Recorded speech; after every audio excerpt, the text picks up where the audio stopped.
Saudara-saudara yang terkasih, setiap agama di Indonesia, khususnya 5 besar agama di Indonesia, itu diakui pemerintah secara sah, dan masing-masing agama mempunyai nama sesembahan atau nama Tuhan sendiri-sendiri, tidak ada yang sama, saudara-saudara. Dan ini akan terlihat jelas siapa nama sesembahan, siapa nama Tuhan setiap agama itu. Kemarin kita melihat ketika pelantikan para menteri, wakil menteri, pelantikan DPR, kita akan melihat siapa dan kita mendengar siapa nama Tuhan atau sesembahan masing-masing agama itu. Saudara-saudara, coba perhatikan apa yang dikatakan oleh Presiden Prabowo dalam melantik wakil menteri, saudara-saudara. Silakan saudara dengar video ini. Siapa nama Tuhan mereka, saudara-saudara? Demi Allah, saya bersumpah. Bagi saudara-saudara yang beragama Kristen dan Katolik, demi Tuhan saya berjanji. Demi Tuhan saya berjanji.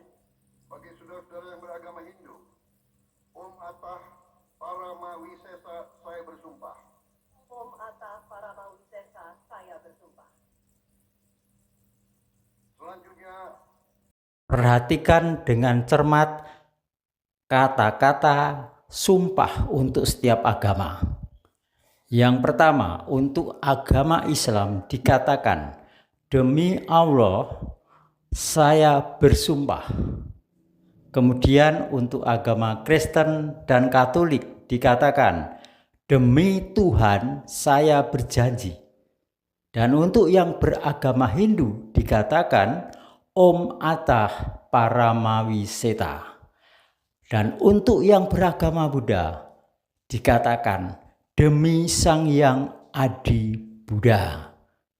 Nah, saudara-saudara, beda-beda kan nama sesembahan atau Tuhan dari masing-masing agama.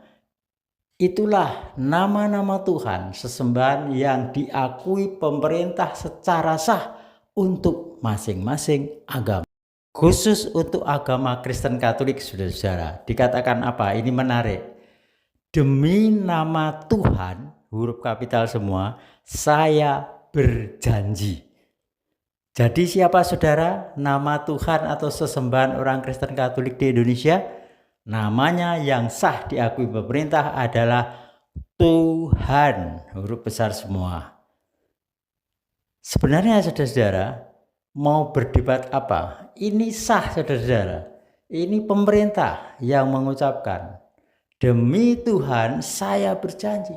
Berarti apa? Nama Tuhannya, nama sesembahan orang Kristen itu namanya ya Tuhan. Cuma kalau demi nama Tuhan, Tuhannya besar, itu berarti nama diri, saudara-saudara. Nah, sebenarnya saudara-saudara, nama diri Tuhan, huruf besar semua, kalau kita lihat dalam kamus Alkitab, saudara bisa lihat bagian belakang dari Alkitab pada kata Tuhan, huruf kapital semua. Apa yang saudara lihat di situ, saudara-saudara? Yang terlihat adalah Tuhan itu pengganti Tuhannya Israel, yaitu Yahweh. Kemudian bandingkan kitab Keluaran 3 ayat 14. Nah, itu saudara-saudara. Jadi kata Tuhan huruf besar semua itu diambil dari kitab suci Perjanjian Lama, yaitu kitab Keluaran 3 ayat 14. Teks aslinya berbahasa Ibrani, saudara. Oleh karena itu di situ penerjemahnya mengatakan karena itu nama diri pengganti nama Tuhan Israel, yaitu Yahweh. Sebenarnya saudara-saudara, nama Yahweh itu nama diri. Dalam bahasa Ibrani dikatakan Tuhan Sang Pencipta kepada Mose atau Musa. Dan nama diri dalam bahasa pun tidak bisa diubah, saudara. Di negara manapun, di kota manapun, desa manapun, bahasa apapun, tetap namanya Yahweh. Seperti orang Indonesia namanya Bunga, di KTP Bunga, Di luar negeri, di Inggris juga disebut bunga. Di Amerika bunga, di Afrika bunga, di Jepang bunga. Bukan flower, saudara-saudara. Tetap bunga, karena itu nama diri. Nah, itulah saudara-saudara. Marilah saudara-saudara, kita cermati ini. Renungkan saudara-saudara. Kata Tuhan, huruf besar semua, itu adalah berasal dari Yahweh. Sebaiknya saudara kembali ke yang asli, Yahweh.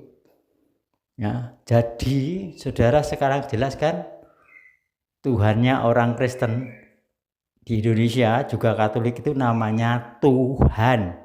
Jangan mengelak yang lain, saudara, itu sah. Haleluya.